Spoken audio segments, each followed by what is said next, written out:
The interstate stretched before Elena Hargrove like a ribbon of possibility, the Massachusetts countryside rolling past her window in shades of autumn gold and fading green. Her gray sedan blended with 100 others on the highway, nothing to distinguish it or its driver from the anonymous flow of American life. The radio murmured news from halfway across the world, a familiar voice detailing the latest developments in the Middle East. American diplomatic efforts continue in the region following last month's hostage crisis at the embassy in. Elena reached forward and silenced the broadcast with a single precise movement.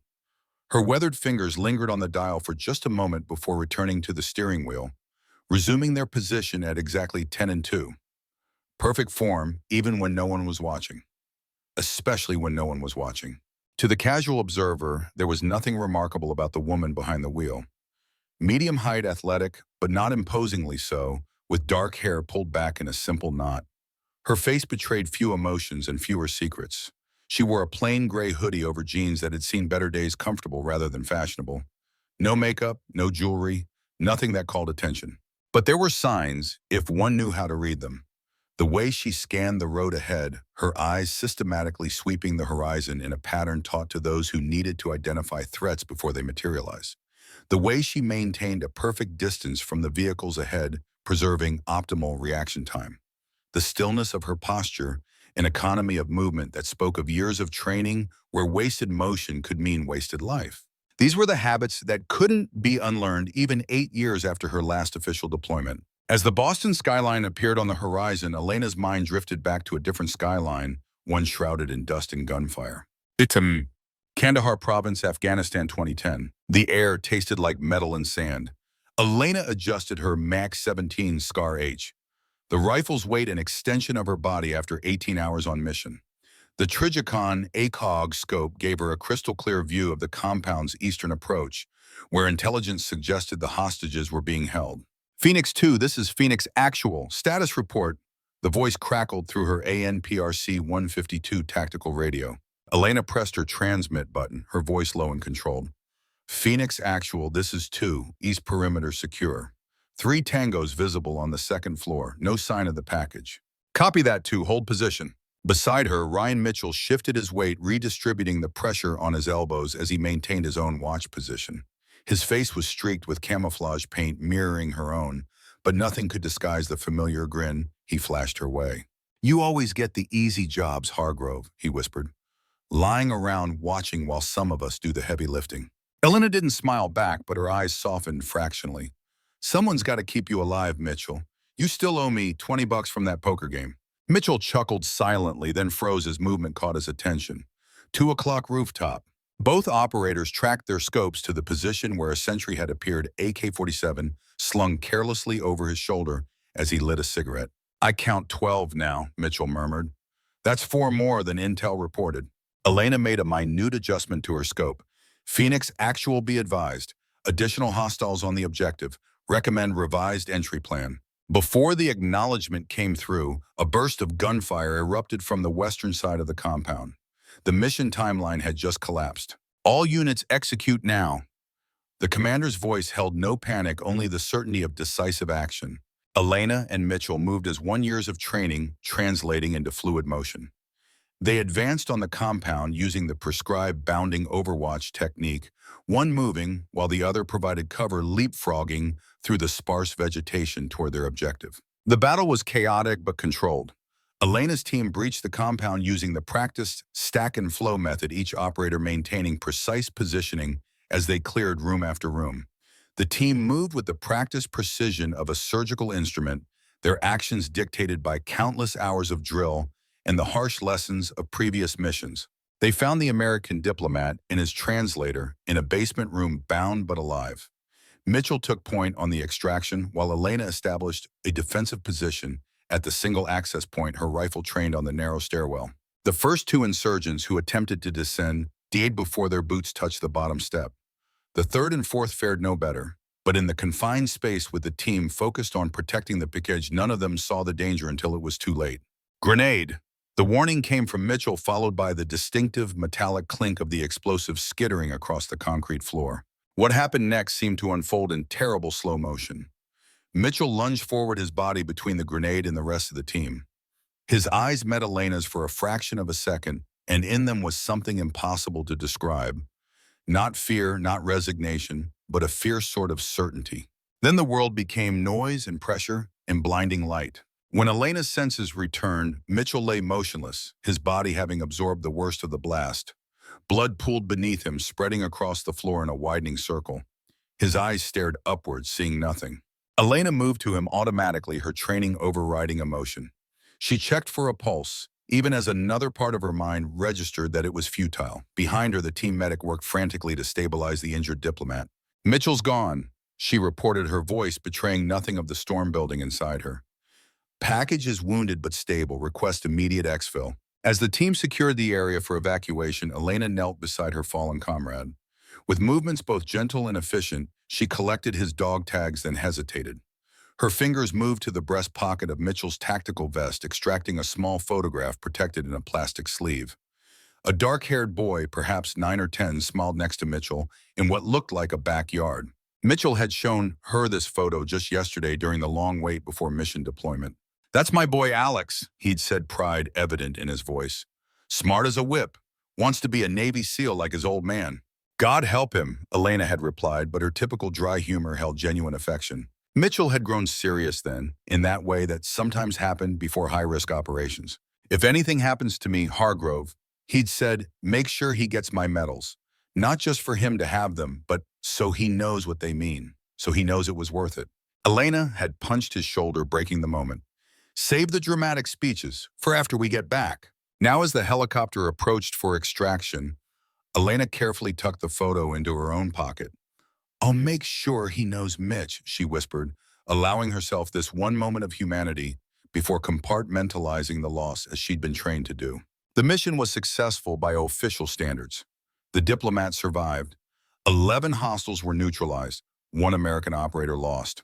The numbers never told the whole story. Right. Elena blinked and the Boston skyline came back into focus. That mission had earned her a second Silver Star, though she'd never felt less deserving of recognition. Mitchell had received the Navy Cross posthumously, the nation's second highest decoration for valor, for sacrificing himself to save his team and the high-value package. Now, 15 years later, she was finally fulfilling her promise to deliver Mitchell's medals to his son. The boy was now a young man of 25, recently commissioned as an officer himself. The ceremony would take place tomorrow at Naval Station Norfolk with full honors. But first, she needed to retrieve something from a contact in Boston, a specially crafted wooden case worthy of housing the medals that represented Mitchell's sacrifice and service. Elena navigated the city traffic with the same precision she applied to everything. Boston Logan International Airport loomed ahead, its modern glass terminals reflecting the late morning sun. She found parking in the short-term lot and shouldered a small backpack, leaving nothing else visible in the vehicle. As she entered the bustling terminal, she automatically cataloged exits, security positions, and crowd patterns. Old habits. Inside her backpack was a simple wooden box, unremarkable in appearance, but containing her own collection of medals, including 2 Silver Stars, 3 Bronze Stars with Valor devices, and 4 Purple Hearts. Each one represented blood-spilled missions, completed, comrades lost. She needed to meet her contact at the airport's USO lounge, where the special case for Mitchell's medals waited. Then she would return to her hotel, transfer the medals, and continue to Norfolk the next morning. What Elena couldn't know was that fate had different plans, and that the quiet, unremarkable appearance she had cultivated through years of operating in the shadows was about to be dramatically shattered. Ite. Andrew Peterson's morning had gone from bad to worse before he even arrived at Logan Airport's TSA security checkpoint. It began with the hospital bill that arrived in yesterday's mail, the one with so many zeros that he'd had to sit down while reading it.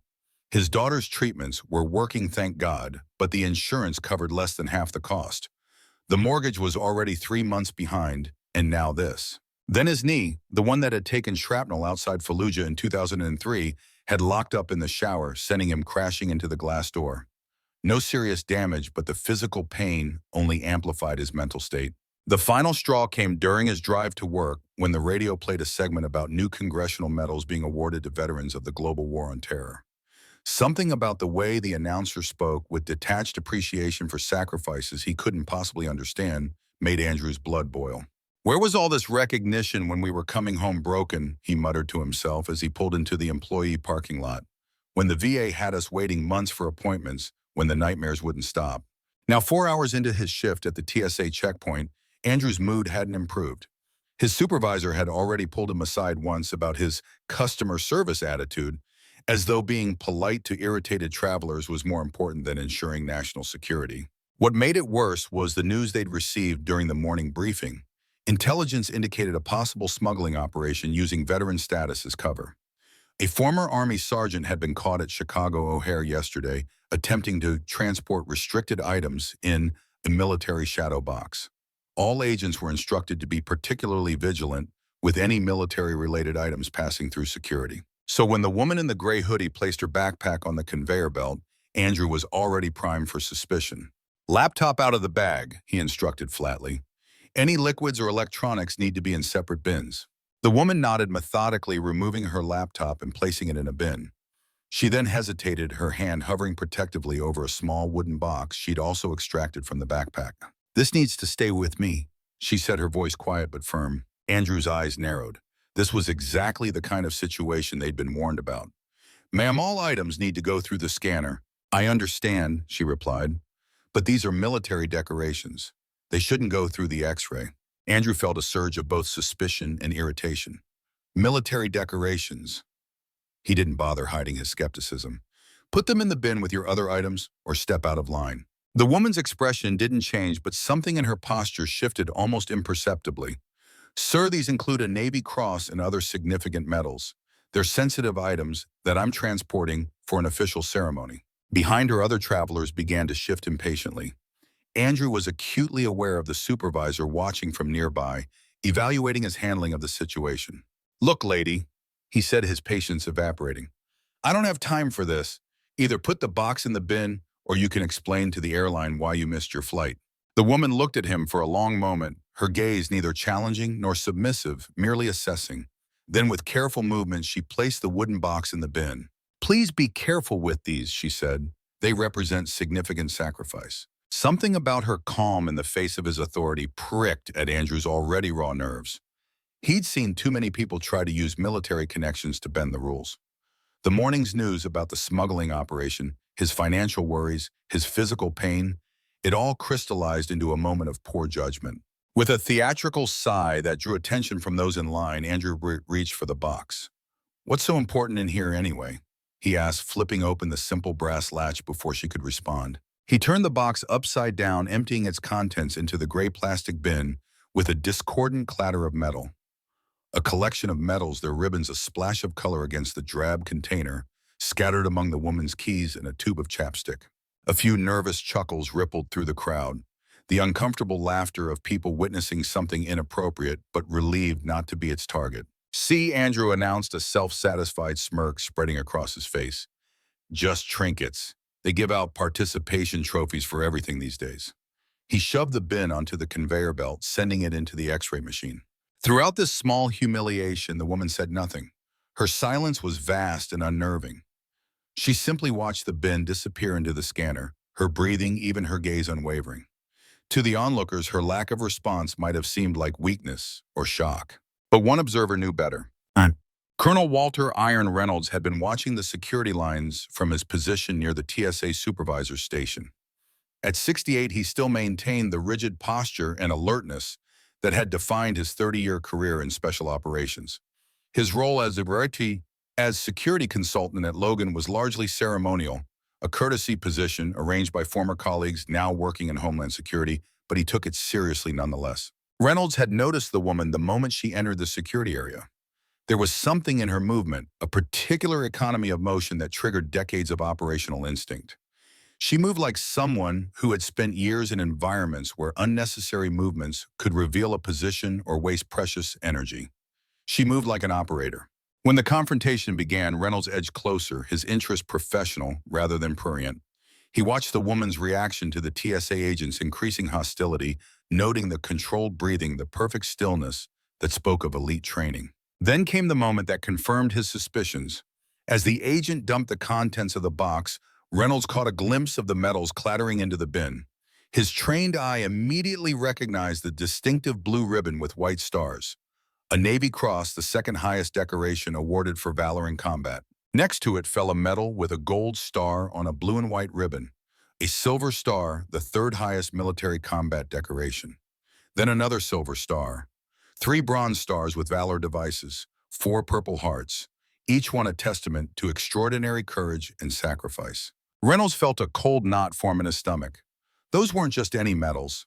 That collection represented a level of combat experience and valor that few living Americans possessed.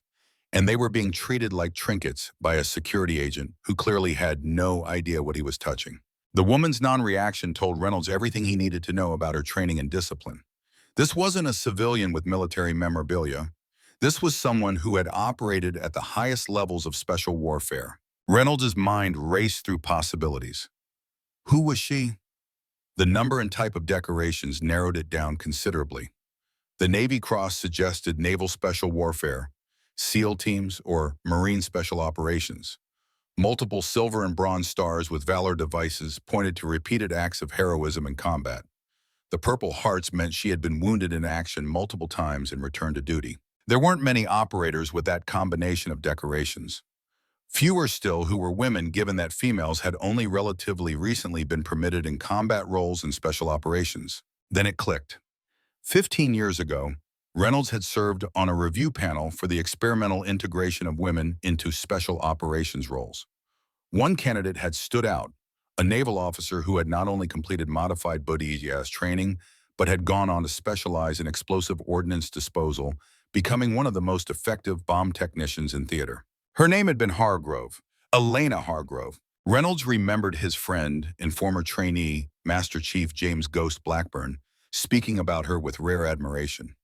"She's the real deal, Walt," Blackburn had said. "I've put her through hell, and she just keeps coming back stronger. The kind they made in the old days, like you and me."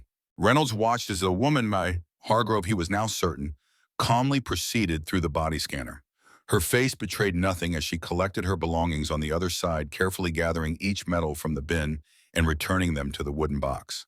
The TSA agent Peterson, according to his name tag, watched with arms crossed, clearly expecting tears or an angry demand to see his supervisor. He got neither. Hargrove simply closed the box with a soft click, placed it back in her backpack, and walked away. Reynolds made a decision. He reached for his phone and dialed a number few civilians knew existed. "This is Reynolds' authorization code, Sierra Delta 7493, he said when the line connected. "I need to speak with General Harrison at JSOC headquarters. Priority Amber." There was a brief pause, then, "Please verify secondary authentication, Colonel." Crimson Sky, September 1991. Reynolds provided the code phrase linked to a classified operation during the First Gulf War. "Authentication confirmed. Stand by for General Harrison." As Reynolds waited, he kept his eyes on Hargrove, who had found a quiet spot against a wall near Gate C12. She wasn't looking at her phone or a book. She was simply waiting, her back to the wall, her eyes systematically scanning the terminal in a pattern he recognized from decades of operational awareness training. "Reynolds?" came the gruff voice of Maxwell Harrison, commander of Joint Special Operations Command. "This better be important. I'm due at the Pentagon in 30 minutes. Sir, I believe we have a situation at Logan International. I've just witnessed a TSA agent mishandle a collection of military decorations belonging to what appears to be a highly decorated special operator. And you're calling me about this? Why exactly?" Harrison's impatience was evident. "Because the medals included a Navy Cross, multiple silver stars, bronze stars with valor, and purple hearts. And because I believe the operator in question is Master Chief Elena Hargrove." The line went silent for a moment.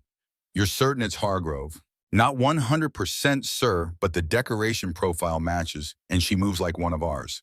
High-level training, absolutely disciplined, response to provocation." Another pause. "What's her status now?" "Calm. Collected her medals and moved on." "But sir, the way those decorations were handled, it was disrespectful at best. If this gets out—" "I understand the implications, Colonel." Harrison's voice had shifted from annoyed to deadly serious. "Hargrove isn't just any operator. She was part of Task Force Blue, Bin Laden operation, 3 hostage rescues that never made the papers, Congressional Medal of Honor recommendation that got classified along with the operation that earned it." Reynolds felt his breath catch.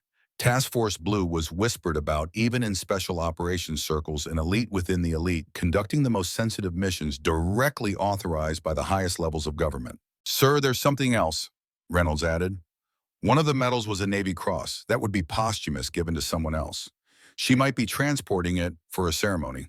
Understood. Keep eyes on her, but do not make contact yet. I'm sending a team to your location, ETA 90 minutes. Blackburn is with me at the Pentagon. He'll want to be part of this. Ghost is coming. Reynolds couldn't keep the surprise from his voice. Blackburn had been Hargrove's primary instructor and later her commanding officer on several classified operations. He's been working with us as a civilian consultant since retirement. He'll want to handle this personally. In the meantime, I'll make some calls to the airport authority and TSA leadership. We need to contain this before it becomes a public relations nightmare. Yes, sir. And Reynolds, good catch. This is exactly why we place veterans like you in transportation hubs. The line disconnected and Reynolds pocketed his phone. Across the terminal, Hargrove remained motionless, an island of perfect stillness in the flowing river of travelers. To the casual observer, she might have appeared to be resting or waiting for a flight. Reynolds knew better. She was doing what special operators did best, observing without being observed, processing information, formulating contingencies. What Reynolds couldn't know was that Elena Hargrove had already made her own call-setting in motion events that would transform this minor security incident into something much more significant. Lock in. Elena found a position that afforded her both privacy and a clear view of the main concourse. Years of fieldcraft had taught her to identify the blind spots in surveillance systems, and she positioned herself accordingly invisible to the terminal security cameras. From her vantage point, she could see the TSA checkpoint where the incident had occurred. The agent who had mishandled her medals was still processing travelers, his movements brusque and impatient. She noticed the older man who had been watching the confrontation now speaking urgently into a phone. Military bearing, command presence. Probably former special operations himself based on how he carried himself and how he had recognized the significance of her medals. Elena didn't feel anger about what had happened. Anger was a luxury that had been trained out of her long ago. Instead, she assessed the situation with the same cold calculation she would apply to any tactical problem. The medals were physically undamaged, but the disrespect shown to what they represented demanded a response. Not for her sake. Elena had never cared much for personal recognition, but for what they symbolized. Mitchell's Navy Cross, the sacrifice it represented, the promise she had made. She removed a nondescript phone from her pocket, one of three she carried for different purposes. This particular device was connected to a secure network few civilians knew existed. She dialed a memorized number, wading through several layers of authentication. When the line connected, she spoke in the measured cadence of someone accustomed to radio protocols. Phoenix, this is Vigilant Actual. Authentication Crimson Sky 22, over. A brief pause, then.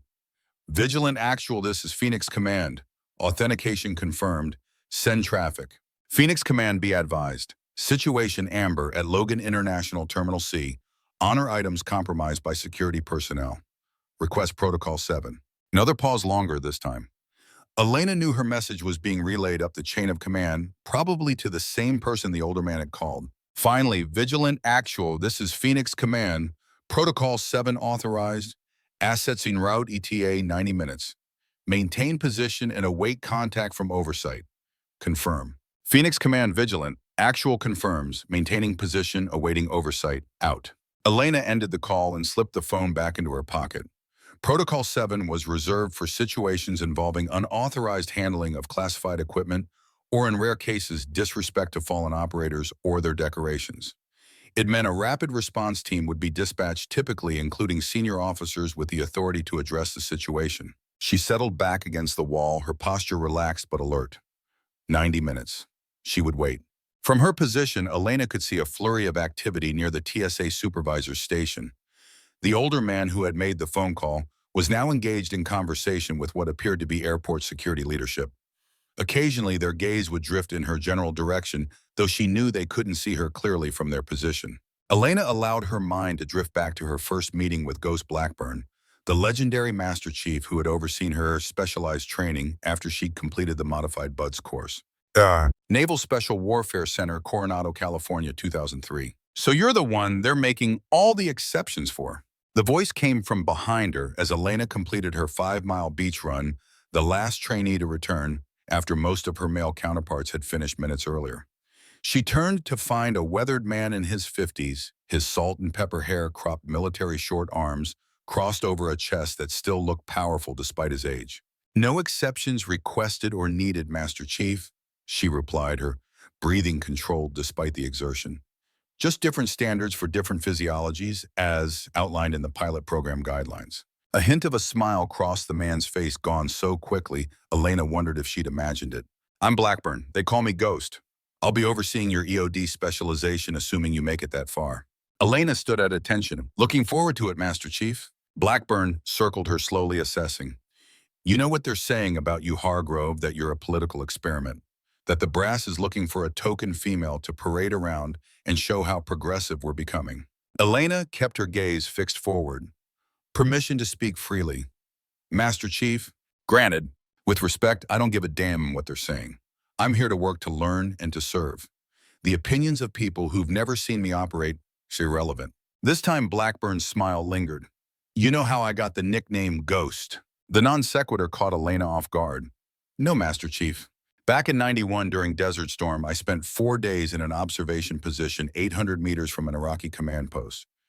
No movement, minimal water, reporting enemy movements for artillery targeting. My team thought I was dead until I walked back into base covered in sand and my own filth." He paused.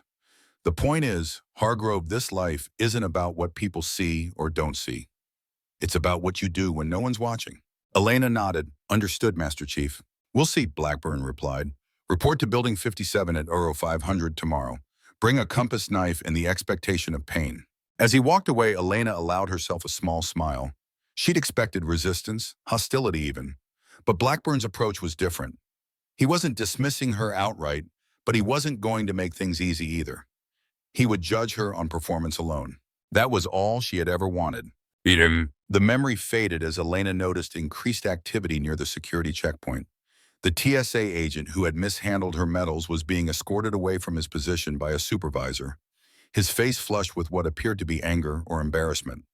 The older man, the one she now suspected was a former special operations officer, was speaking with airport officials, occasionally gesturing in the general direction where she had been standing earlier. They were looking for her, but they were looking in the wrong place. Another skill honed through years of operations in hostile territory, the ability to hide in plain sight, to become effectively invisible, even in crowded spaces. Elena checked her watch. Still over an hour before the response team would arrive.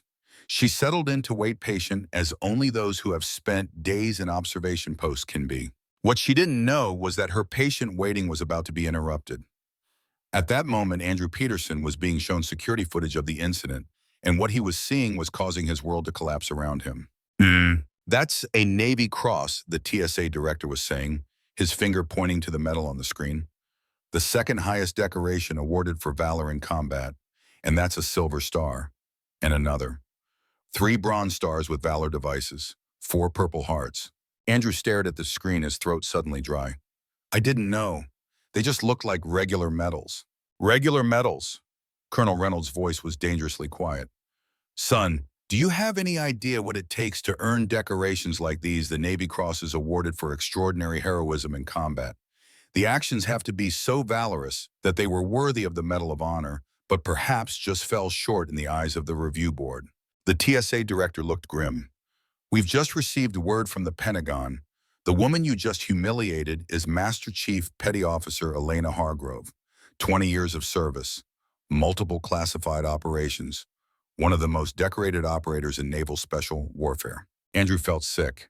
"Sir, And that Navy Cross," Reynolds continued, his voice tight with controlled anger, "it's posthumous, awarded to Chief Petty Officer Ryan Mitchell, who died saving his team during a hostage rescue operation in Afghanistan. Master Chief Hargrove is transporting it to a ceremony where it will be presented to Mitchell's son." The revelation hit Andrew like a physical blow. A memory surfaced. His grandfather's Silver Star, earned during World War II, proudly displayed in his childhood home. How would he have felt if someone had treated that medal like trash? "There's more," the director added, reading from a message on his phone. "We've just been informed that General Maxwell Harrison from Joint Special Operations Command is en route to our location along with Master Chief James Blackburn, retired. They'll be here within the hour." Andrew's knees felt weak. He knew those names. Harrison was a legendary figure in special operations, a 4-star general who had overseen some of the most significant covert missions in recent history. And Blackburn, Ghost Blackburn, was a near mythical figure among operators, his exploits from Desert Storm through the War on Terror, the stuff of military legend. What happens now? Andrew managed to ask. Reynolds fixed him with a hard stare. Now we find Master Chief Hargrove and make this right before it becomes an even bigger disaster than it already is. As the gravity of his actions settled on Andrew's shoulders, a small security team was already moving through the terminal, discreetly searching for a woman who had made a career of not being found when she didn't want to be. The stage was set for a confrontation that would change lives and perhaps repair a small measure of the damage done to the honor of those who had sacrificed everything in service to their country. Elena found a position that afforded her both privacy and a clear view of the main concourse. Years of fieldcraft had taught her to identify the blind spots in surveillance systems, and she positioned herself accordingly invisible to the terminal's security cameras. From her vantage point, she could see the TSA checkpoint where the incident had occurred. The agent who had mishandled her metals was still processing travelers, his movements brusque and impatient. She noticed the older man who had been watching the confrontation now speaking urgently into a phone. Military bearing, command presence.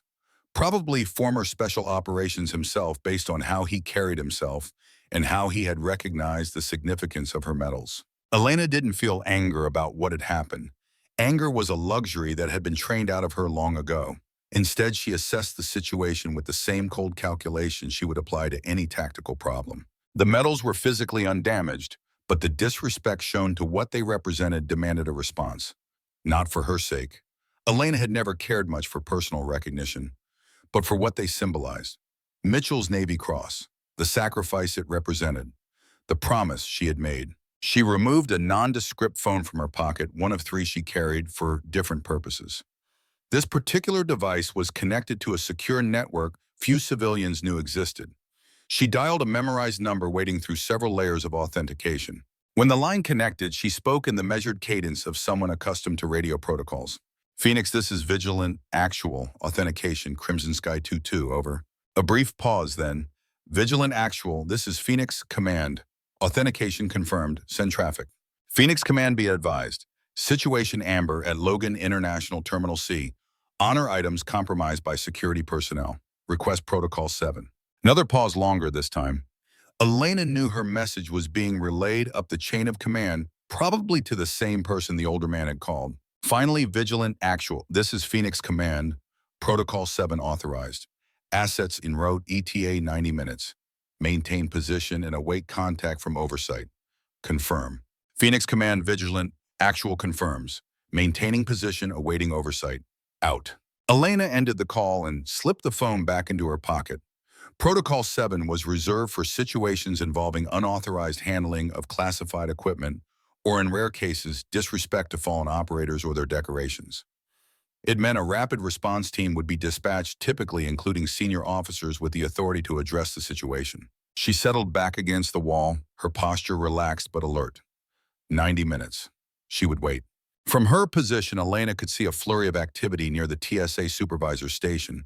The older man who had made the phone call was now engaged in conversation with what appeared to be airport security leadership. Occasionally, their gaze would drift in her general direction, though she knew they couldn't see her clearly from their position. No. Walter Reynolds was not a man accustomed to feeling outmaneuvered, but as he scanned the terminal for Elena Hargrove, he had to admit she had disappeared with impressive skill. The security cameras showed her walking toward gate C12, but somewhere between there and C16, she had vanished from view. Not surprising given her training, but inconvenient for his current objectives. We need to find her before General Harrison arrives, Reynolds explained to the TSA director, a former FBI agent named Richard Markham. But we need to be discreet. The last thing we want is to create a scene or have this leak to the media. Markham nodded, understanding the gravity of the situation. I've already pulled Peterson from the checkpoint. He's waiting in my office. The footage has been secured, access restricted to need-to-know personnel only. Good. Reynolds scanned the departures board. What flights are leaving from Terminal C in the next hour? 3 domestic, 1 international. 2 to New York, 1 to Chicago, 1 to London. Reynolds considered this information. She won't be on any of them. She's waiting for Harrison and Blackburn. She knows they're coming. How can you be sure? Markham asked. Because she made a call too, Reynolds replied with certainty. She followed protocol just like I did. The difference is she knows I'm looking for her, but I don't know where she is. A slight smile touched Reynolds' lips, a professional appreciation for skilled tradecraft. We're dealing with someone who's spent years evading detection in hostile territory. She won't be found until she wants to be. Markham looked uncomfortable. Should we consider this a security threat? Reynolds shook his head firmly. Absolutely not. Master Chief Hargrove is one of our finest. This isn't a threat, it's a matter of honor and respect. We just need to handle it appropriately. As they spoke, Reynolds caught a glimpse of Andrew Peterson being escorted to Markham's office. The TSA agent's face a mix of confusion and growing concern. Reynolds made a decision. I want to speak with him, he said. I want him to understand exactly what happened here today. Markham hesitated. That's not standard protocol for... This isn't a standard situation, Reynolds interrupted. That young man just disrespected one of the most decorated special operators in recent history. He needs to understand the gravity of his actions, not just face administrative discipline. After a moment's consideration, Markham nodded. I'll arrange it. My office 5 minutes. As Markham walked away, Reynolds made another call, this time to a contact in airport security. This is Colonel Reynolds. I need access to all security camera feeds for Terminal C last 30 minutes. And I need the facial recognition system activated with a specific search parameter. There was a pause as his contact raised the expected objections about authorization and protocols. Override code Bravo Echo 479. Reynolds said, using the emergency authorization he rarely invoked. This is a national security matter. The objections ceased. Yes, sir. Terminal C feeds are being routed to Security Station 3. Facial recognition standing by for parameters. Thank you. Reynolds headed for the security station, his mind focused on the task at hand. Elena Hargrove was somewhere in this terminal, and he needed to find her before the situation escalated further. What Reynolds couldn't know was that even as he implemented his search, Elena was methodically assessing her options and planning for contingencies, just as she had been trained to do by men like him.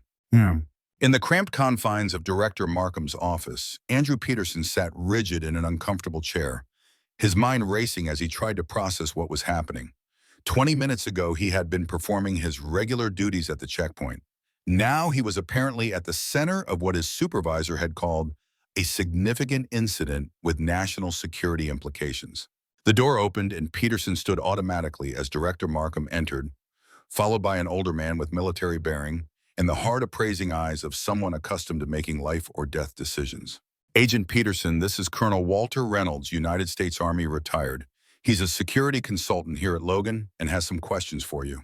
Peterson extended his hand automatically, but Reynolds made no move to take it, instead fixing him with a stare that seemed to look through rather than at him. Sit down, son, Reynolds said, his voice carrying the unmistakable tone of command. Peterson sat, his knee throbbing as tension caused the old injury to flare up. Reynolds remained standing. Do you know what a Navy Cross is, Agent Peterson? The question caught Peterson off guard. It's a military decoration, sir. The second highest decoration for valor in combat, Reynolds corrected. It's awarded for extraordinary heroism while engaged in action against an enemy of the United States. The actions must be so notable and have involved risk of life so extraordinary as to set the individual apart from their comrades. Reynolds paused, letting the definition sink in. Do you know what a Silver Star is? Peterson swallowed. Another military decoration, sir. The third highest for combat valor, awarded for gallantry in action against enemies of the United States. Below that is the Bronze Star with Valor device signifying heroism in combat rather than just meritorious service. Reynolds leaned forward, placing his hands on the desk. And the Purple Heart, Agent Peterson, I imagine you're familiar with that one. The implication was clear. Yes, sir, awarded to those wounded or killed in action. Very good, Reynolds straightened up. Now I'd like you to watch something. He nodded to Markham, who tapped a key on his computer. The monitor on the wall displayed security footage from Peterson's checkpoint, showing his interaction with the woman in the gray hoodie. Peterson felt a sinking sensation as he watched himself handle the wooden box with casual disregard, dumping its contents into the bin, and making his snide comment about participation trophies. The woman you just humiliated, Reynolds said as the footage ended, is Master Chief Petty Officer Elena Hargrove. 20 years of service in naval special warfare. 2 Silver Stars, 3 Bronze Stars with Valor devices, 4 Purple Hearts. Peterson felt the blood drain from his face. Sir, Reynolds continued as if he hadn't spoken. She was one of the first women to complete modified BUDS training and went on to become one of our most effective explosive ordnance disposal specialists. She's neutralized more improvised explosive devices than any other operator in her unit's history, saving countless American lives. The colonel moved closer, his voice dropping lower. And that Navy Cross you treated like a trinket. It wasn't hers, it belongs to Chief Petty Officer Ryan Mitchell, awarded posthumously after he threw himself on a grenade to save his team during a hostage rescue operation in Afghanistan. Master Chief Hargrove is transporting it to a ceremony where it will be presented to Mitchell's son. Each word hit Peterson like a physical blow. The magnitude of his error was becoming painfully clear. "Sir, I didn't know," he managed. "We had a briefing this morning about smuggling operations using military credentials as cover, and I was just trying to—" "To what?" Reynolds interrupted. "To humiliate a veteran, to disrespect the memory of a fallen operator." Peterson had no answer. Reynolds sighed, some of the hardness leaving his expression. "I understand you served in Iraq. Marine Corps, correct?" "Yes, sir. 2 tours. Wounded in Fallujah in '03. "Then you, of all people, should understand what those medals represent. They're not just pieces of metal and ribbon. They're physical embodiments of sacrifice, courage, and duty." Peterson looked down at his hands. "Yes, sir. Here's what's going to happen, Agent Peterson. In approximately 1 hour, General Maxwell Harrison, commander of Joint Special Operations Command, will arrive at this airport. With him will be Master Chief James Blackburn, retired one of the most respected special operators in modern history, and Master Chief Hargrove's former instructor. They will want answers, and they will want to ensure that appropriate respect is shown to those medals and what they represent." Peterson looked up, genuine remorse in his eyes. "What can I do, sir?" Reynolds studied him for a moment as if assessing his sincerity. "You can start by understanding exactly what you did wrong today. Not just procedurally, but morally. Those medals represent the highest ideals of service and sacrifice. They deserve to be treated with the utmost respect, regardless of who is carrying them or under what circumstances." "I understand, sir." "Do you," Reynolds challenged, "do you understand what it means to place yourself between danger and your country, to put mission and comrades above self-preservation, to carry the weight of decisions that determine who lives and who dies?" Peterson thought of his own service, of the friends he'd lost, of the nightmares that still woke him in the middle of the night. "I think I do, sir, or at least I should have remembered." Something in Peterson's tone must have registered with Reynolds, because the older man's expression softened slightly. "We all lose sight of what matters sometimes, son. The important thing is to recognize when we've strayed and find our way back." Reynolds moved toward the door, then paused. "Your grandfather received the Silver Star in World War II, didn't he?" Peterson's head snapped up in surprise. "How did you know that?" "Because I make it my business to know the people I work with, Agent Peterson. Your grandfather's medal was for actions at Bastonia during the Battle of the Bulge. How would you feel if someone treated his Silver Star the way you treated Master Chief Hargrove's medals today?" The question needed no answer. The shame on Peterson's face said everything. "That's what I thought," Reynolds said. "Consider that as you prepare to face General Harrison." As Reynolds left the office, Peterson remained seated, the full weight of his actions settling on his shoulders like a physical burden. His grandfather's Silver Star had been his most prized possession, displayed prominently in the family home throughout Peterson's childhood. The thought of someone treating it with disrespect made him physically ill. And now he had done exactly that to another soldier's hard-earned decorations. Worse, he had disrespected the posthumous award of a fallen hero, a man who had given his life to save others.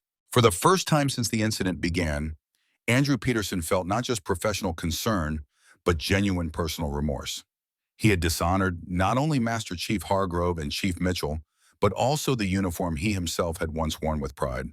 Elena moved through the terminal with practiced invisibility, a skill honed through years of operating in environments where being noticed meant mission failure or worse. She had temporarily vacated her position near Gate C-12 when she noticed the increased security presence, recognizing the preliminary signs of a search operation. She now occupied a different observation point, this one near a service corridor with multiple egress options. From here, she could monitor the main concourse while maintaining a clear path to several potential exit routes. Elena checked her watch. 65 minutes until the team from the Pentagon would arrive. She needed to maintain her position until then, avoiding detection while keeping situational awareness of the developing response. Movement near the security checkpoint caught her attention. The TSA agent who had mishandled her medals was being escorted away from his station by what appeared to be a supervisor. His body language suggested confusion and growing anxiety. Good. He needed to understand the gravity of his actions. Elena's thoughts drifted to the young man in the photo she carried, Alex Mitchell, now a naval officer himself. Tomorrow's ceremony would mark the completion of a promise 15 years in the making. She had watched over Alex from a distance throughout his childhood and adolescence, never interfering, but always ensuring he and his mother had what they needed. When Alex had been accepted to the Naval Academy, Elena had pulled strings to ensure his father's service record was fully available to him, including the classified details that had been redacted from the official account. Alex deserved to know exactly how his father had lived and died. Now, as a newly commissioned officer, Alex would receive his father's Navy Cross in a formal ceremony with full honors. Elena had arranged for several members of the original team to be present, men who had served alongside Ryan and could share stories of his courage and character.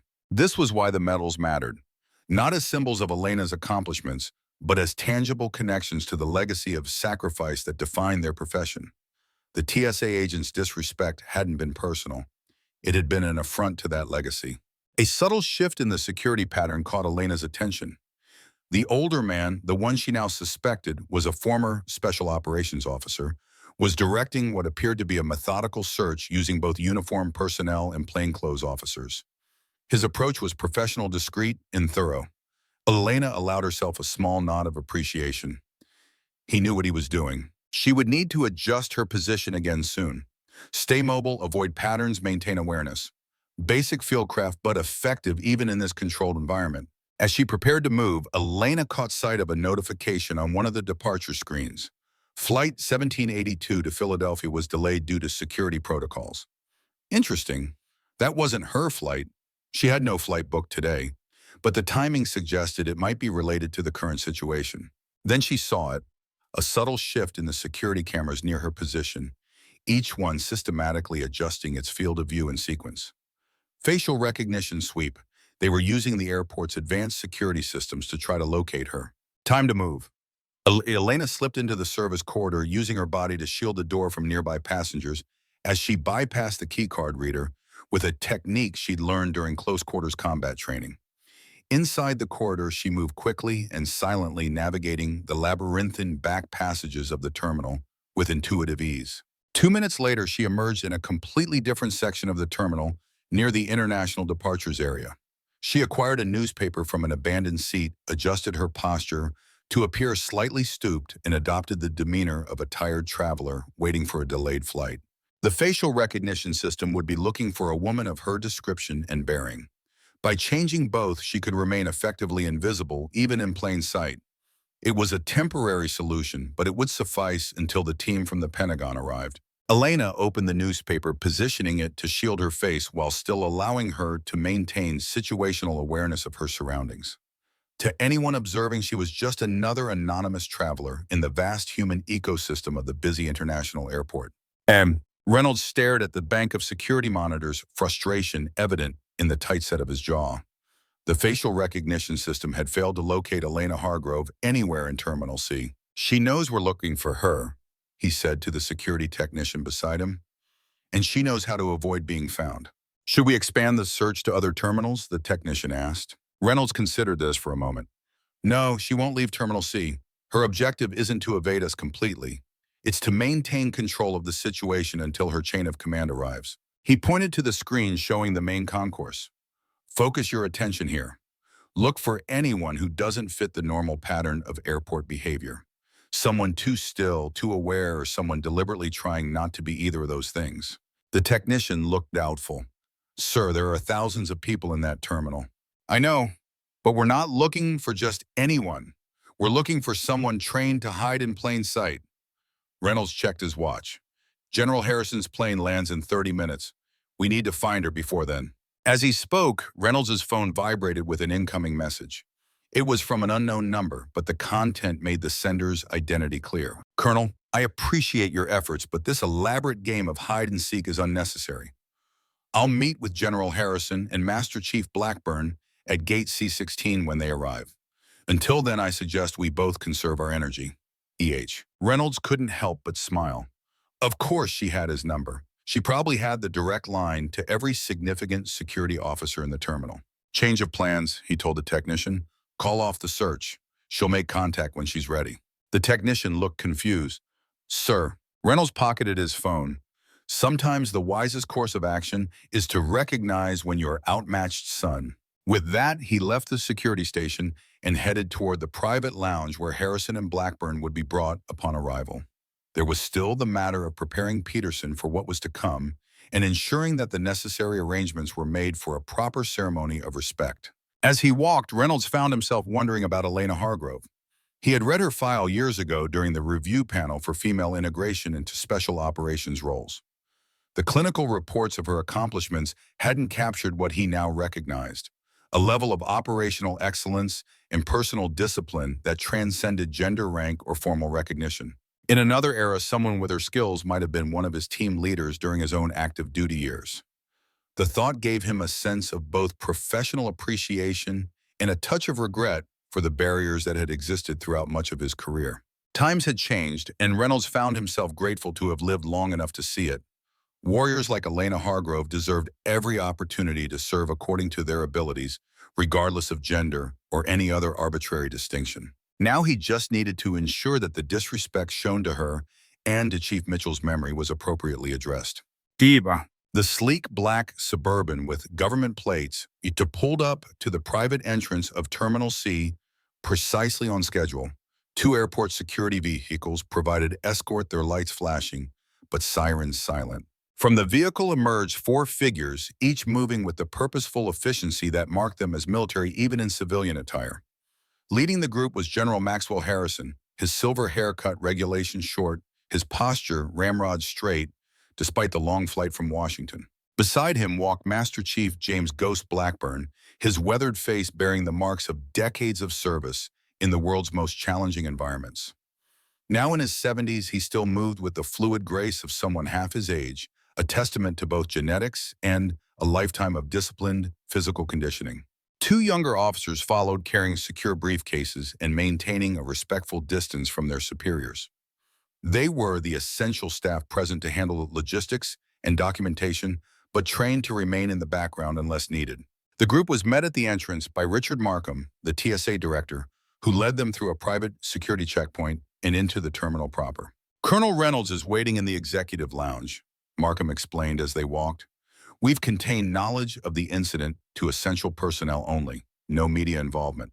General Harrison nodded approval. And Master Chief Hargrove, we haven't been able to locate her, sir, Markham admitted. Colonel Reynolds believes she's still in the terminal, but avoiding detection until your arrival. A slight smile crossed Blackburn's face. That sounds like Hargrove, always 3 moves ahead. She'll find us when she's ready, Harrison said with certainty. In the meantime, I want to see the security footage of the incident and speak with the TSA agent involved. Of course, sir. Agent Peterson is waiting in my office. The footage has been secured and is available for your review. As they approached the executive lounge, Colonel Reynolds emerged to greet them, standing at attention as General Harrison approached. General Master Chief, thank you for coming so quickly. Harrison shook Reynolds' hand. Thank you for bringing this to our attention, Colonel. I understand we have a situation that requires careful handling. Yes, sir, a significant breach of protocol and respect, but one I believe can be addressed appropriately with your authority. Blackburn stepped forward, his eyes sharp with interest. Any word from Hargrove? Reynolds produced his phone, showing Blackburn the message. She'll meet us at gate 16. On her terms, of course. Blackburn chuckled, a sound like gravel shifting. Some things never change. She always did prefer to control the operational environment. The group entered the executive lounge where a secure monitor had been set up to display the security footage. As they settled into their seats, Reynolds prepared to brief them on the details of the incident. Before we review the footage, General Harrison said, I want to be clear about our objectives here. This is not about punishment or public embarrassment. This is about ensuring proper respect for the decorations that represent the highest values of our service, and particularly for the Navy Cross awarded to Chief Mitchell. The others nodded in agreement. With that in mind, Harrison continued, let's see exactly what happened. The screen came to life, displaying the incident from multiple camera angles. The group watched in silence as the interaction unfolded. Elena's calm request, Peterson's escalating hostility, and the final moment when he dumped the medals into the bin with casual disregard. When the footage ended, the room remained silent for several seconds. It was Blackburn who finally spoke, his voice quiet but carrying an undercurrent of controlled anger. "I trained that woman," he said, indicating Elena's image on the screen. "Pushed her harder than any candidate I'd ever worked with because I knew the world would never give her the benefit of the doubt. She never broke, never complained, just kept coming back stronger each time." He looked at the others, and I knew Ryan Mitchell too. Good operator, solid tactician, devoted father, the kind of man who would throw himself on a grenade to save his team without a second thought, which is exactly what he did. Harrison nodded solemnly. "I've reviewed the after-action reports from that operation. Without Mitchell's sacrifice, we would have lost the entire team and the hostages they were sent to rescue. His Navy Cross was earned with blood and courage of the highest order." The general turned to Markham. "I'd like to speak with Agent Peterson now." Markham nodded and moved to the phone to make the necessary arrangements. As they waited, Blackburn turned to Reynolds. "What's your assessment of Peterson? Is he malicious or just ignorant?" Reynolds considered the question. "Neither, I think. He's a wounded veteran himself. Marine Corps 2 tours in Iraq. There's genuine remorse there once he understood what he'd done. I believe he lost sight of his own values today, but hasn't forgotten them entirely." Blackburn nodded, seemingly satisfied with this assessment. "Good, that gives us something to work with." A few minutes later, Andrew Peterson was escorted into the lounge. His face was pale, his posture stiff with tension as he faced the assemblage of senior military figures. He came to attention automatically, his body remembering the protocols of his Marine Corps service, even as his mind raced with anxiety. "Agent Peterson," General Harrison began, his voice neither hostile nor friendly, merely authoritative. "Do you understand why we're here today?" Peterson swallowed visibly. "Yes, sir, because I disrespected military decorations, including a Navy Cross and multiple Valor Awards belonging to Master Chief Hargrove." "Not just disrespected," Blackburn interjected, "treated with contempt, called trinkets and participation trophies, if I recall the footage correctly." Peterson's face flushed with shame. "Yes, sir, there's no excuse for my actions." Harrison studied him for a moment. "I understand you served honorably in Iraq, Corporal Peterson." The use of his former military rank caught Peterson by surprise. "Yes, sir, 2 tours with the 1st Marine Division." "Wounded in action." Peterson nodded. "Shrapnel right knee, Fallujah 2003. "So you understand sacrifice," Harrison said. "You understand what it means to put on the uniform to place yourself in harm's way for your country and your comrades." "I do, sir." Peterson's voice was barely audible. "Then help me understand how a Marine, someone who has himself served and sacrificed, could treat the symbols of another warrior's courage with such disregard." Peterson looked down at his hands, then straightened his shoulders and met Harrison's gaze directly. "Sir, I could offer excuses.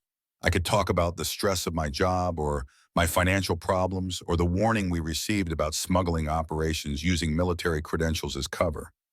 But the truth is simpler and less flattering. I forgot who I was and what I stand for. I allowed personal frustrations to override the values I learned in the Corps. I failed to live up to the standards I once swore to uphold." The honesty of the response seemed to register with Harrison, whose expression softened marginally. "That's a start, Peterson. Recognizing our failures is the first step toward correcting them." He leaned forward. "But recognition isn't enough. There needs to be action. Amends need to be made." "I understand, sir, whatever you think is appropriate." Harrison exchanged glances with Blackburn, who gave a slight nod. "Here's what's going to happen," Harrison said.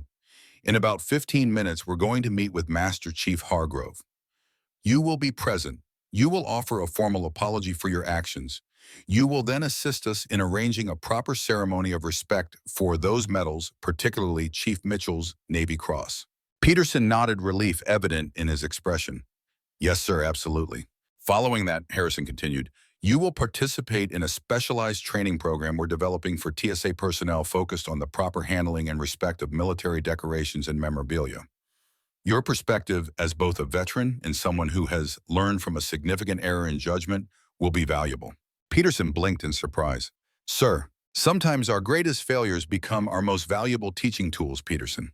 The question is whether we have the courage to turn them into something meaningful." Before Peterson could respond, Reynolds' phone chimed with a message. He checked it, then looked up at the group. "She's ready. Gate C-16 as promised." Harrison stood. "Then let's not keep her waiting. It's time to make this right." As the group prepared to leave the lounge, Peterson felt a strange mixture of dread and hope. The worst professional mistake of his career had brought him face to face with some of the most senior figures in the military community. Yet instead of destruction, they were offering a path to redemption. In that moment, Andrew Peterson made a silent promise to himself. Whatever came next, he would face it with the honor and courage he had once sworn to uphold as a Marine.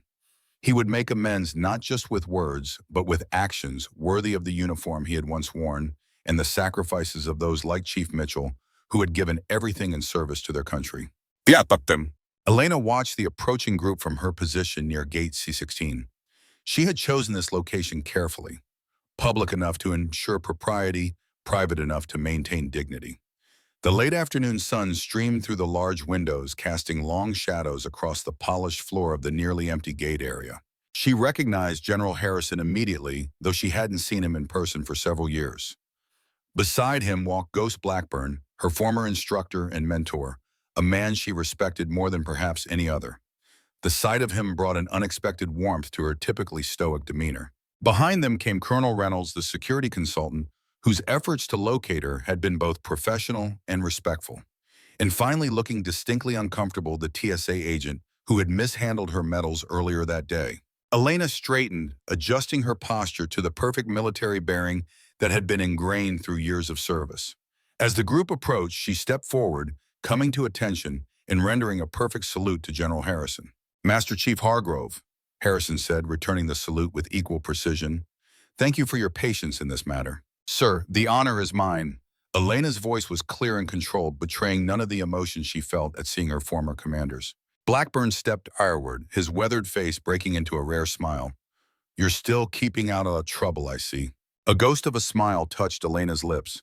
"Trying my best, Master Chief." Harrison gestured to the seating area. "Shall we have matters to discuss." As they settled into the chairs, Elena noted the TSA agent hanging back, his discomfort evident in his rigid posture and averted gaze. "Master Chief Hargrove," Harrison began, "I want to personally apologize for the disrespect shown to your decorations today, particularly to Chief Mitchell's Navy Cross. It was unacceptable and does not reflect the values of either the TSA or the broader national security community." Elena nodded acknowledgement. "Thank you, sir, but my concern isn't for my own decorations. It's for Mitchell's Navy Cross and what it represents. His son deserves to receive it with all the honor and dignity his father's sacrifice merits."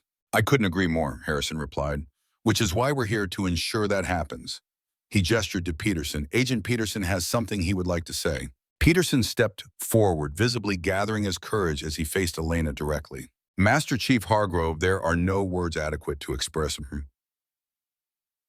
my regret for how I treated your medals today, especially Chief Mitchell's Navy Cross. As a former Marine, I should have known better. I did know better. I failed to uphold the values I once swore to defend, and in doing so, I dishonored not only you and Chief Mitchell, but the uniform I once wore." He paused, swallowing hard before continuing. "I'm not asking for forgiveness. What I did doesn't deserve it. But I want you to know that I understand the gravity of my actions, and I'm committed to making whatever amends are possible." Elena studied him for a long moment, her expression unreadable. Then slowly she reached into her backpack and removed the wooden box containing her medals. She opened it, revealing the decorations now neatly arranged inside. "Do you know what these represent, Agent Peterson?" she asked, her voice quiet but carrying. "Valor, sacrifice, duty," Peterson replied without hesitation. "Yes," Elena agreed, "but they represent something else too. They represent the men and women who never came home, the ones who gave everything."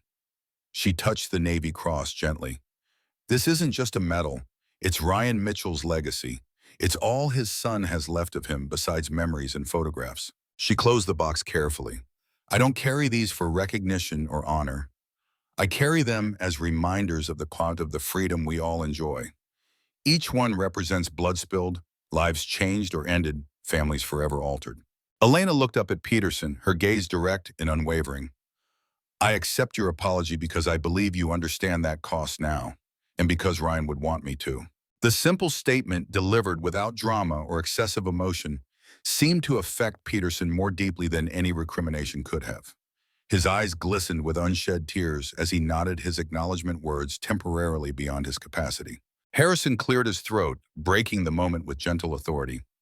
Master Chief Hargrove, we would like to arrange a small ceremony here at the airport before you continue to Norfolk tomorrow. A proper showing of respect for those decorations, particularly Chief Mitchell's Navy Cross. Would that be acceptable to you? Elena considered this for a moment. Yes, sir, as long as it remains dignified and focused on honoring Chief Mitchell rather than addressing today's incident. Of course, Harrison agreed. We're thinking of something simple but meaningful. The airport chapel, perhaps, with appropriate military protocols, nothing public or ostentatious. That would be suitable, sir. Blackburn leaned forward, his expression thoughtful. There's one more thing, Hargrove. The Medal of Honor recommendation for your actions during Operation Keystone. It's been declassified. Elena's carefully maintained composure faltered for the first time. Sir, the 20-year classification period expired last month. The President has approved the award. The ceremony will take place at the White House next month after you complete your mission, delivering Mitchell's Navy Cross to his son. The news struck Elena with unexpected force. The operation in question had been one of the most challenging and costly of her career. 3 team members lost, Elena herself wounded severely enough to require 6 months of recovery. The mission objectives had been achieved, but at a terrible price. With respect, sir, I don't deserve... It's not about what you think you deserve, Master Chief, Harrison interrupted gently. It's about what the nation needs to recognize. Your actions saved 37 American lives that day at great personal risk and cost. The Medal of Honor isn't just for you. It's for all those who serve, a reminder of the highest ideals of courage and sacrifice. Elena fell silent, processing this information with the same methodical approach she applied to all challenges. After a moment, she nodded once. I understand, sir. Good, Harrison said, clearly relieved. Now let's focus on the immediate task. Colonel Reynolds will coordinate the details of tomorrow's ceremony with the airport chaplain. Agent Peterson will assist in ensuring everything is arranged properly. As the discussion turned to logistics, Elena found her thoughts drifting to Alex Mitchell, the young naval officer who would soon receive his father's Navy Cross. How would he feel knowing the full story of his father's heroism? Would it bring comfort, pride, or simply reopen old wounds? Elena had no answers. Only a promise made 15 years ago, and the determination to fulfill it with the honor and dignity Ryan Mitchell deserved. Tomorrow would bring that promise to completion, closing one chapter while unexpectedly opening another with the news of her own upcoming decoration. For now, though, her focus remained on the mission at hand, ensuring that Chief Petty Officer Ryan Mitchell's sacrifice was remembered and honored in the way it deserved to be. That was what mattered. That was what had always mattered. As they settled into the seating area, Elena noted the TSA agent hanging back, his discomfort evident in his rigid posture and averted gaze. Master Chief Hargrove, Harrison began.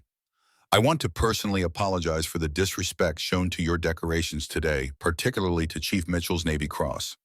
It was unacceptable and does not reflect the values of either the TSA or the broader national security community. Elena nodded acknowledgement. Thank you, sir, but my concern isn't for my own decorations. It's for Mitchell's Navy Cross and what it represents. His son deserves to receive it with all the honor and dignity his father's sacrifice merits. I couldn't agree more, Harrison replied, which is why we're here to ensure that happens. He gestured to Peterson. Agent Peterson has something he would like to say. Peterson stepped forward, visibly gathering his courage as he faced Elena directly. Master Chief Hargrove, there are no words adequate to express my regret for how I treated your medals today, especially Chief Mitchell's Navy Cross. As a former Marine, I should have known better. I did know better. I failed to uphold the values I once swore to defend, and in doing so, I dishonored not only you and Chief Mitchell, but the uniform I once wore. He paused, swallowing hard before continuing. I'm not asking for forgiveness. What I did doesn't deserve it. But I want you to know that I understand the gravity of my actions, and I'm committed to making whatever amends are possible. Elena studied him for a long moment, her expression unreadable. Then slowly she reached into her backpack and removed the wooden box containing her medals. She opened it, revealing the decorations now neatly arranged inside. Do you know what these represent, Agent Peterson? She asked, her voice quiet but carrying. Valor sacrifice duty, Peterson replied without hesitation. Yes, Elena agreed, but they represent something else too. They represent the men and women who never came home, the ones who gave everything. She touched the Navy Cross gently. This isn't just a medal. It's Ryan Mitchell's legacy. It's all his son has left of him, besides memories and photographs. She closed the box carefully. I don't carry these for recognition or honor. I carry them as reminders of the cost of the freedom we all enjoy. Each one represents blood-spilled lives, changed or ended families forever altered. Elena looked up at Peterson, her gaze direct and unwavering. I accept your apology because I believe you understand that cost now, and because Ryan would want me to. The simple statement, delivered without drama or excessive emotion, seemed to affect Peterson more deeply than any recrimination could have. His eyes glistened with unshed tears as he nodded his acknowledgement words temporarily beyond his capacity. Harrison cleared his throat, breaking the moment with gentle authority. Master Chief Hargrove, we would like to arrange a small ceremony here at the airport before you continue to Norfolk tomorrow. A proper showing of respect for those decorations, particularly Chief Mitchell's Navy Cross. Would that be acceptable to you? Elena considered this for a moment. Yes, sir, as long as it remains dignified and focused on honoring Chief Mitchell rather than addressing today's incident. Of course, Harrison agreed. We're thinking of something simple but meaningful. The airport chapel, perhaps, with appropriate military protocols. Nothing public or ostentatious. That would be suitable, sir. Blackburn leaned forward, his expression thoughtful. There's one more thing, Hargrove. The Medal of Honor recommendation for your actions during Operation Keystone. It's been declassified. Elena's carefully maintained composure faltered for the first time. Sir, the 20-year classification period expired last month. The President has approved the award. The ceremony will take place at the White House next month after you complete your mission, delivering Mitchell's Navy Cross to his son. The news struck Elena with unexpected force. The operation in question had been one of the most challenging and costly of her career. 3 team members lost, Elena herself wounded severely enough to require 6 months of recovery. The mission objectives had been achieved, but at a terrible price. With respect, sir, I don't deserve... It's not about what you think you deserve, Master Chief, Harrison interrupted gently. It's about what the nation needs to recognize. Your actions saved 37 American lives that day at great personal risk and cost. The Medal of Honor isn't just for you. It's for all those who serve, a reminder of the highest ideals of courage and sacrifice. Elena fell silent, processing this information with the same methodical approach she applied to all challenges. After a moment, she nodded once. I understand, sir. Good, Harrison said, clearly relieved. Now let's focus on the immediate task. Colonel Reynolds will coordinate the details of tomorrow's ceremony with the airport chaplain. Agent Peterson will assist in ensuring everything is arranged properly. As the group dispersed to make the necessary arrangements, Elena remained seated, the weight of the day's events and the unexpected news about the Medal of Honor recommendations settling on her shoulders. For 20 years, she had carried the memory of Operation Keystone like a physical wound, one that never quite healed.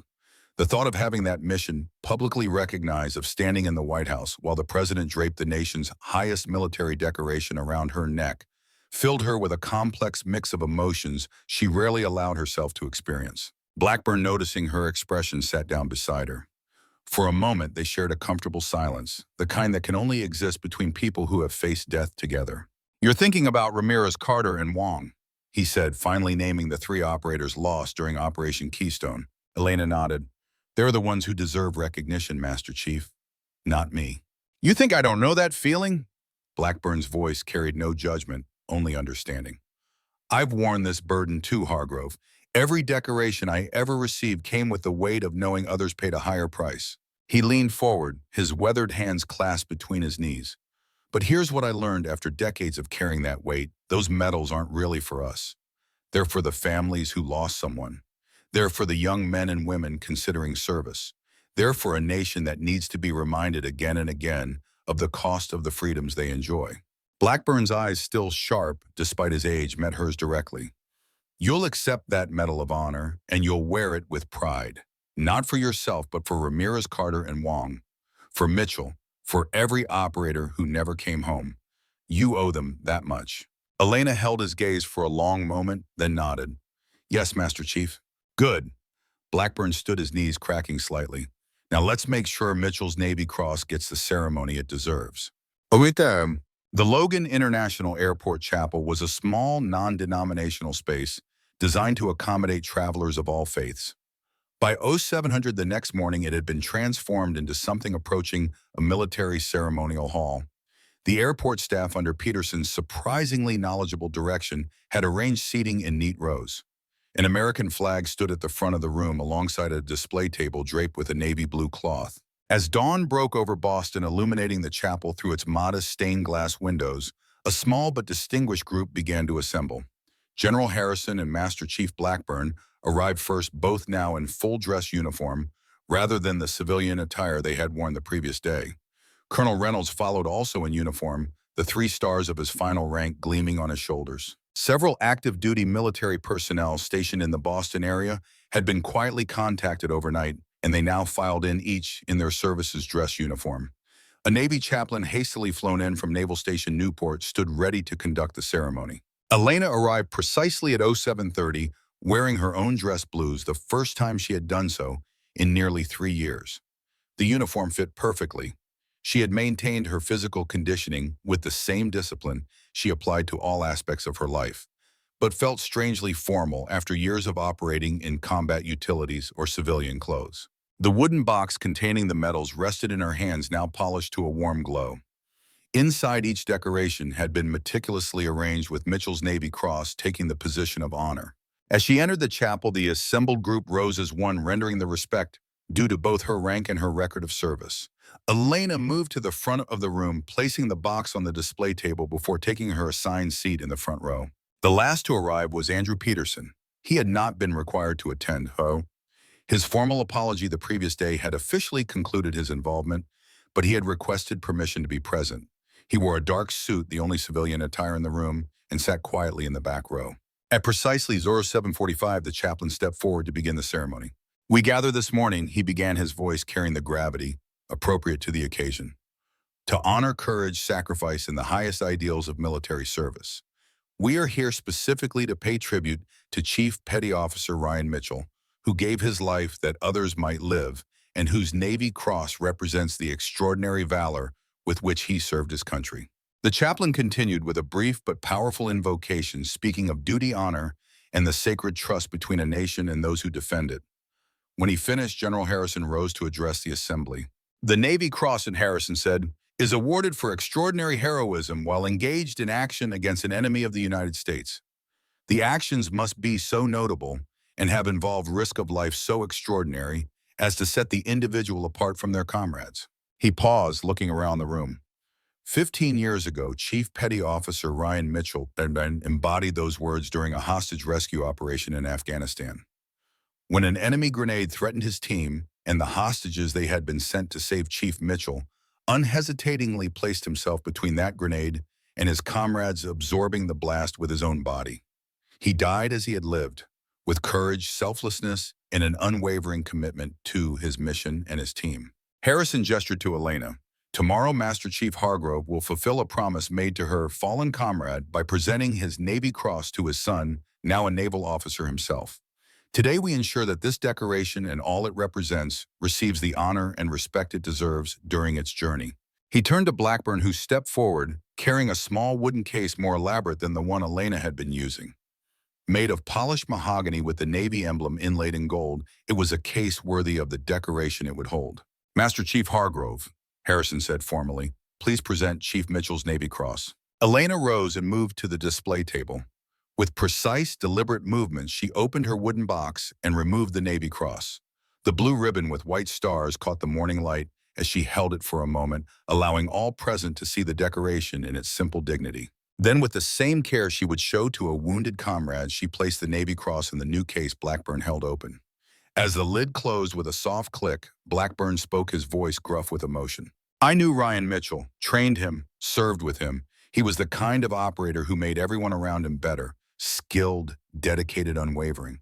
The kind of man who, in that final moment when the grenade landed among his team, didn't hesitate, didn't calculate, just acted." Blackburn looked around the room, his gaze finally settling on Elena. "That's the legacy this decoration represents. Not just a medal, not just metal and ribbon, but the highest expression of what it means to serve something greater than yourself."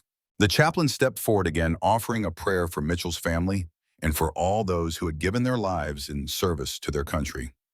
As he spoke, Elena found her thoughts drifting to the young man who would receive his father's Navy Cross the next day. Alex Mitchell had been just 10 years old when his father died. Now at 25, he wore the same uniform, had taken the same oath. Elena wondered what he would feel when she placed the Navy Cross in his hands.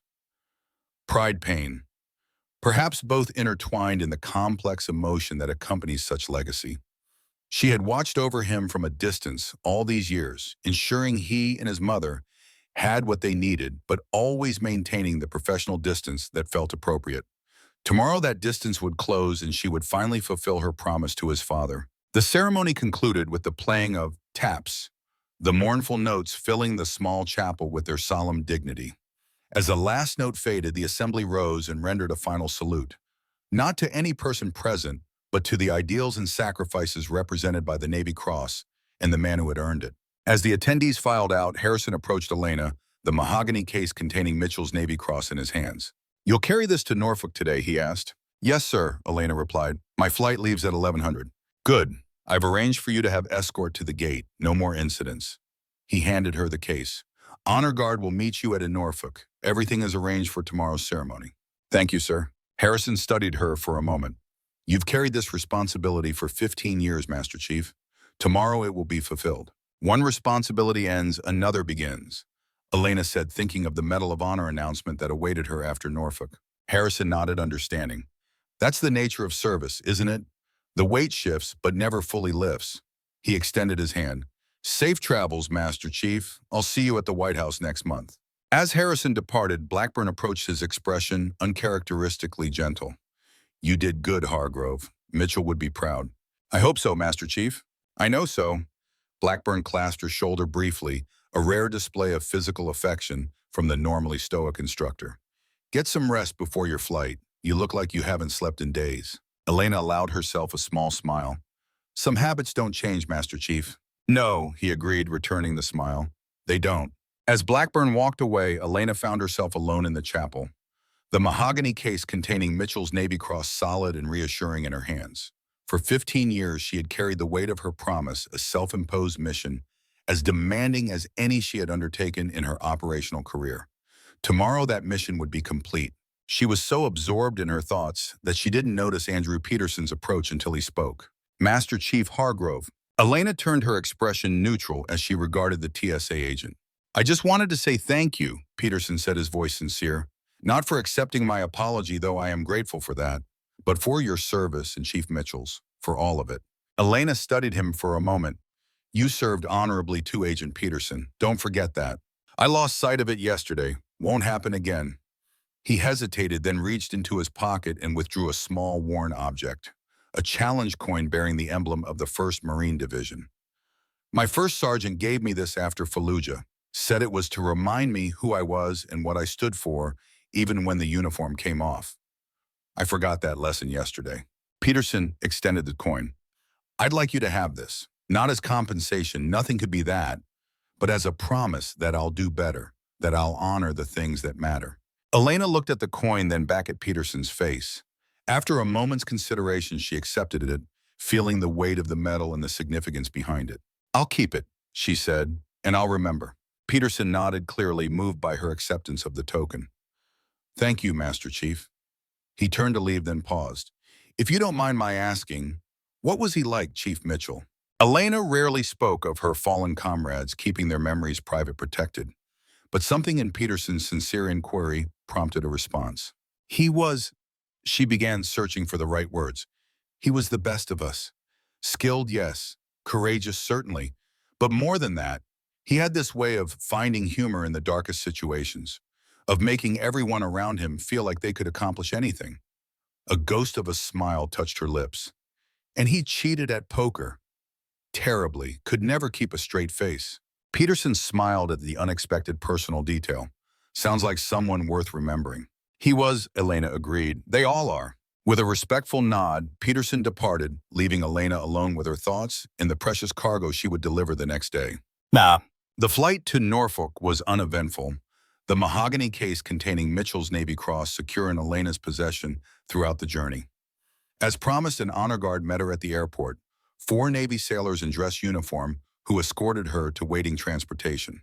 The ceremony would take place the following morning at Naval Station Norfolk, where Alex Mitchell was currently stationed aboard the USS Abraham Lincoln. Elena spent the night in visiting officers' quarters, reviewing her remarks for the presentation and preparing herself for the emotional weight of the occasion. Morning arrived clear and crisp, a perfect October day, with blue skies and a gentle breeze off the Chesapeake Bay. Elena dressed with meticulous care, ensuring every detail of her uniform was perfect. The mahogany case containing Mitchell's Navy Cross sat on the desk ready for its final journey. The ceremony was scheduled for 1,000 hours in the station's Memorial Garden, a peaceful space dedicated to honoring fallen service members. As Elena approached, she saw that a modest audience had gathered, ship's company from the Lincoln Station's personnel and what appeared to be members of Mitchell's family. In the front row sat a young man in the dress uniform of a Navy ensign, his posture straight, his expression solemn. Alex Mitchell had his father's eyes, Elena realized with a start. The same clear, direct gaze that had met hers in that final moment before the grenade detonated. The ceremony began with traditional military precision, presentation of colors, national anthem invocation by the station chaplain. Then the commanding officer of Naval Station Norfolk stepped forward to introduce Elena. Ladies and gentlemen, it is my privilege to introduce Master Chief Petty Officer Elena Hargrove, United States Navy. Master Chief Hargrove served alongside Chief Petty Officer Ryan Mitchell during the operation in which he made the ultimate sacrifice. Today, she fulfills a promise made 15 years ago to present his Navy Cross to his son, Ensign Alexander Mitchell. Elena approached the podium, the mahogany case held carefully in her hands. She looked out over the assembled group, her gaze finally settling on the young officer in the front row. 15 years ago, she began, her voice clear and steady. I made a promise to Chief Petty Officer Ryan Mitchell. It was the day before our final mission together, and we were waiting for deployment. Ryan showed me a photograph of his son, a boy of 10 with his father's eyes and smile. He told me how proud he was, how he hoped his son might someday follow in his footsteps. Elena paused, gathering her thoughts. Ryan also told me something else. He said that if anything happened to him, he wanted his son to have his medals, not just to possess them, but to understand what they meant, to know that his father's service and sacrifice had purpose and meaning. She looked directly at Alex now. The next day, Ryan Mitchell gave his life to save his team and the hostages we had been sent to rescue. When an enemy grenade threatened us all, he did not hesitate. He placed himself between that grenade and his comrades, absorbing the blast with his own body. His final act was one of extraordinary heroism, selflessness, and devotion to duty. For that act, he was posthumously awarded the Navy Cross, our nation's second highest decoration for valor in combat. Elena stepped away from the podium, moving to stand directly before Alex Mitchell. Ensign Mitchell, on behalf of the United States Navy and a grateful nation, I present you with your father's Navy Cross, awarded for extraordinary heroism in action against an enemy of the United States. She opened the mahogany case, revealing the Navy Cross nestled against navy blue velvet. Alex rose to receive it, his movements precise and controlled, though Elena could see the emotion he was fighting to contain. As she placed the case in his hands, their eyes met, and in that moment, Elena saw not just Ryan's son, but the continuation of a legacy of service and sacrifice that connected them across generations. Your father was the finest man I ever served with, she said quietly for his ears alone. He saved my life and the lives of everyone on our team. Everything I've accomplished since that day has been an attempt to honor his sacrifice. Alex nodded, unable to speak for a moment. When he found his voice, it was steady despite the emotion behind it. Thank you, Master Chief, for bringing this to me, for remembering him. I made a promise, Elena replied simply. After the ceremony concluded, Elena found herself approached by a woman she recognized as Sarah Mitchell, Ryan's widow and Alex's mother. 15 years had added silver to her dark hair, but her face remained much as Elena remembered from the funeral. Master Chief Hargrove, Sarah said, extending her hand. It's been a long time. Mrs. Mitchell, Elena acknowledged, taking the offered hand. It has. You've been watching over us, Sarah said, not a question, but a statement. All these years, the anonymous college fund for Alex, the recommendations for his academy application, the help with my mother's medical bills after her stroke. Elena maintained her composed expression, though she was surprised by Sarah's awareness of her behind-the-scenes support. Ryan was my brother in arms. His family became my responsibility. Sarah studied her for a moment, then smiled gently. He spoke of you, you know, in his letters home. Said you were the most capable operator he'd ever worked with. That if anything ever happened to him, he knew you'd make sure the mission was completed. He gave me that chance, Elena said quietly, at great cost. Yes, Sarah agreed, but he would consider it worth the price. That was who he was. She glanced over at her son, now speaking with his commanding officer. And that legacy lives on in Alex. Before Elena could respond, Alex approached the mahogany case still in his hands. Master Chief, there's something I'd like to give you. He reached into his uniform pocket and withdrew a folded piece of fabric, a faded desert camouflage scarf. This was my father's. He wore it on every deployment. My mother gave it to me when I was commissioned, but I think he would want you to have it. Elena recognized the scarf immediately. Ryan had indeed worn it on every mission, claiming it was his lucky charm. She had last seen it around his neck on that final day in Afghanistan. It has a note sewn into the hem, Alex explained, unfolding one corner to reveal small, neat stitching. My mother did that before his last deployment. Elena looked closer and read the simple message, for the bravest friend. She looked up at Alex momentarily, at a loss for words, a rare occurrence for someone trained to maintain composure in any situation. Your father was the brave one, she finally said. I was just doing my job. He would disagree, Sarah interjected gently, and so do we. Please take it. It belongs with someone who truly understood the man he was. After a moment's hesitation, Elena accepted the scarf, carefully folding it and placing it in her uniform pocket. Thank you. I'll treasure it. As the Mitchell family moved away to greet other attendees, Elena found herself alone for a moment. The weight of the scarf in her pocket, a tangible reminder of the promise now fulfilled. 15 years of carrying that responsibility, and now it was complete. She thought of what awaited her, the Medal of Honor ceremony at the White House, the public recognition she had never sought, the inevitable attention that would follow. But for now, in this moment, she allowed herself to feel the simple satisfaction of a mission accomplished, a debt repaid, a promise kept. The ceremony concluded shortly thereafter, and Elena prepared to return to Washington for briefings related to the upcoming Medal of Honor presentation. As she was about to depart, Commander James Lawrence, the station's executive officer, approached her. Master Chief Hargrove, a word before you go. Of course, sir. Lawrence guided her a few steps away from the dispersing crowd. I wanted to inform you that we've received word from the Pentagon about what happened at Logan yesterday. Elena's expression remained neutral. Sir, the incident with a TSA agent and your medals, Lawrence clarified. General Harrison has implemented what they're calling the Phoenix Protocol, a new nationwide directive for the handling of military decorations at security checkpoints. It's being rolled out to all TSA facilities this week. Elena hadn't expected this development. I see. Agent Peterson is apparently going to be involved in the training program, Lawrence continued, using his experience as a teaching tool for other agents. Quite a turn of events. Sometimes our failures teach us more than our successes, sir, Elena observed. Lawrence nodded agreement.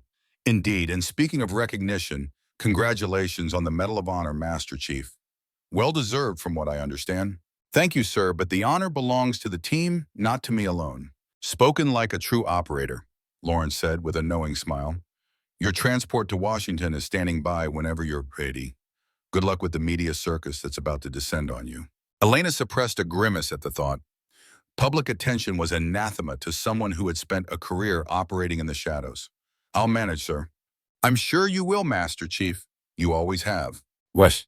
3 weeks later, Elena stood at rigid attention in the East Room of the White House as the President of the United States draped the Medal of Honor around her neck. The blue ribbon held a 5-pointed star, the nation's highest and most revered military decoration. Master Chief Petty Officer Elena Hargrove's actions during Operation Keystone exemplify the highest traditions of military service and reflect great credit upon herself, the United States Navy, and the United States of America. The President said, reading from the citation, before a room filled with military leaders, politicians, and the families of those who had served with Elena. In the front row sat Ghost Blackburn, now retired but still ramrod straight in his dress blues. Beside him was General Harrison, beaming with undisguised pride. And to Elena's surprise, Alex and Sarah Mitchell had been invited to attend as her personal guests. The media coverage was extensive, much to Elena's discomfort. Her photograph appeared on front pages across the country, accompanied by headlines celebrating her as the first female naval special operator to receive the Medal of Honor. The details of Operation Keystone, declassified after 20 years, became the subject of extensive reporting. The daring rescue of 37 American hostages from a fortified compound, the loss of 3 team members, Elena's own severe wounds, and remarkable actions to complete the mission despite them. What the media couldn't capture, what no citation or news article could adequately convey, was the cost, the weight of those lost, the responsibility of surviving when others didn't, the complex mixture of pride and pain that accompanied such recognition. Following the White House ceremony, Elena was granted a month's leave before reporting for her next assignment, an instructor position at the Naval Special Warfare Center in Coronado, where she would help train the next generation of operators. It was a role she had never sought, but now embraced, recognizing the importance of passing on the hard-won lessons of her career. The day before departing Washington, Elena visited Arlington National Cemetery, making her way to Section 60, where many of the fallen from recent conflicts were laid to rest. She moved with purpose to a specific headstone, one she had visited whenever her duties brought her to the Capitol. Ryan James Mitchell, Chief Petty Officer, United States Navy, Silver Star Navy, crossed July 15, 1975, October 3, 2010, beloved husband, father warrior. Elena stood silently before the grave, the October wind rustling through the thousands of identical white markers that stretched across the rolling Virginia hillside. From her pocket, she withdrew Ryan's desert scarf, running her fingers over the message sewn into the hem, "For the bravest friend." "Mission complete, Mitch," she said quietly. "Alex has your Navy Cross. He's wearing the uniform. He's everything you hoped he would be." She paused, feeling the weight of the Medal of Honor that now resided in a simple case in her quarters. "They gave me the medal. I tried to tell them it wasn't just me, that it belonged to all of us. You, Ramirez, Carter, Wong. Everyone who was there that day." The only answer was the whisper of the wind through the trees and the distant sound of another funeral service, the crack of rifles firing in salute to yet another fallen warrior. "I'll keep going," she continued after a moment. "Keep serving. Keep honoring what we did, what we stood for." She touched the headstone gently. "Rest easy, brother. I've got the watch now." Elena placed the scarf at the base of the headstone, weighting it with a small stone so it wouldn't blow away.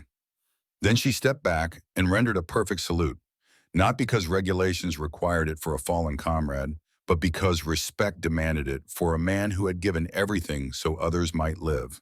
As she turned to leave, Elena caught sight of a familiar figure standing a respectful distance away. Andrew Peterson, the TSA agent from Logan Airport, now dressed in a dark suit rather than his security uniform.